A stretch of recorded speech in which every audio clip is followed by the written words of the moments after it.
shockingly, they're losing to a crappy team with a crappy performance. Donnie? 16-10. The Giants are beating the Cowboys. Game 17. No one cares. No, they're it feels like the players don't care. I know. It's they are playing all the starters though. And you just wonder, you know what? I guess we can just talk about this game because we have all spring and summer to talk about the ramifications of this season and what they're going to the evaluations and who they're going to bring back. But I don't know what you were expecting out of this game. I was expecting maybe a half from Dak and maybe half from Joe Milton just to see what's going on. But it's not like he's under attack. Dak is 7 of 11 for 70 yards. No touchdowns, no interceptions. He did have the early fumble that led to a Giants field goal. That was weird. But other than that, they're just trying to hand the ball off to Jaden Blue. Great. And he has 11 carries for 76 yards and a touchdown. The only thing I was thinking, though, was wondering if this is going to cloud the thought process of the Cowboys in their evaluation of the season and for next season to say, see, look what he's doing against the Giants in Week 17. You don't need to pay a running back. We can just have that. You know what I'm saying? Yeah, that makes sense. And it's probably bad to think that as you're seeing Jaden Blue go out there and show the skill that we thought we would see when he was drafted in the 5th round. Like he's the guy on this roster besides Turpin that has that breakaway speed and can cut on a dime. And he's looked good so far playing behind the starting offensive line. So we'll probably get a few more carries for Jaden Blue. You've seen Phil Maffa. He only has 1 carry for 1 yard. Hunter Lipke.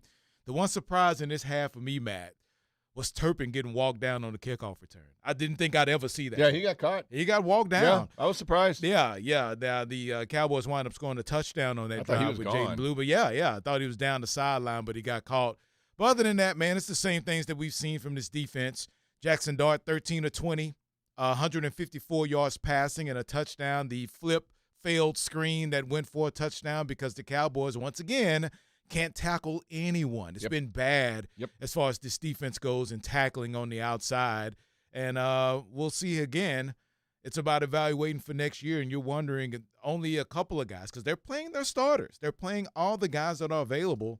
And you're just not seeing a really good defensive performance today. No, the defense has been, and it has been all year, as you mentioned. I mean, it's just been horrible, and it's horrible again. I mean, if New York goes out and does 16 again, then that's another 30-plus point performance by a team that doesn't have a great offense.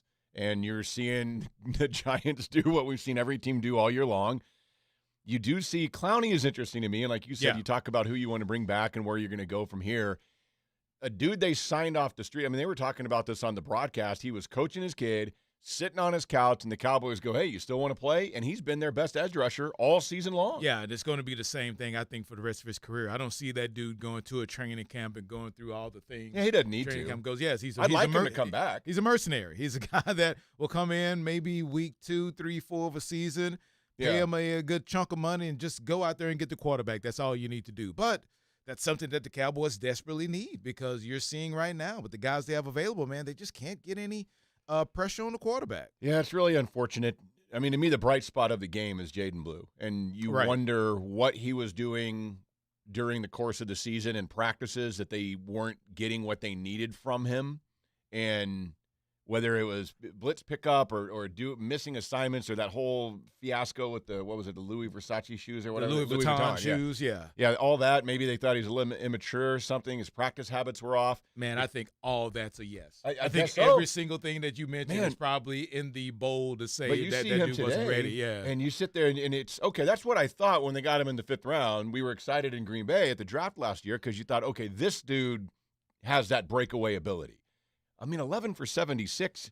Had a couple of nice blocks in front of him, but that run he had for the 27-yard run was a really nice – the touchdown run was a really nice run. So that dude can cut on a dime, and he has that breakaway speed, again, that no one else has on this team besides Turpin. He's the only one. It's fun to see him watch. To get a real shot and a real run today is really nice. That to me, is the highlight of this final game. I know, and you see that, man, and you just wonder and think, what the heck was going on throughout the season where that dude – didn't get that big of an opportunity to go out there because he's the only one with that skill. So knowing that things are off with him, and maybe it's one of those to where now he has to go out there. They have no other choice. No Javonte Williams, no Malik Davis. You wonder if those guys were available, will we even see Jaden Blue today?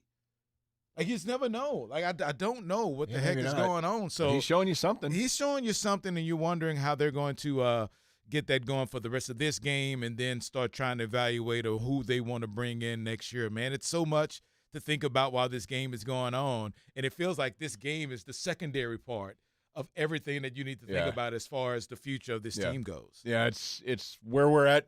You kind of wonder, are you going to be the mediocre 8-8-1?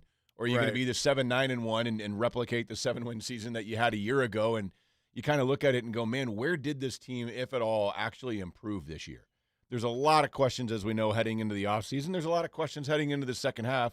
But we will be back at the end of the game. It's online only. Yeah. So wherever you're streaming us right now, you can stream at the end of the game. It will not be on the radio. So make sure that you're aware of that. It's online only, and we'll talk about this game. We'll talk about the future. We'll talk about what the heck is going on because you just wonder how their mindset will be in the second half as far as, do you really truly want to get to 8-8-1? Does not having a losing season really matters? Right. Or are you truly just trying to see if you want to evaluate some players to see who you want to bring along for the ride when you expect to have a better team? And you've got to expect to have a better team as far as defensively goes, because if you're trying to roll out the same thing, dude, you're going to be in trouble. I don't give a damn who's the defensive coordinator around here.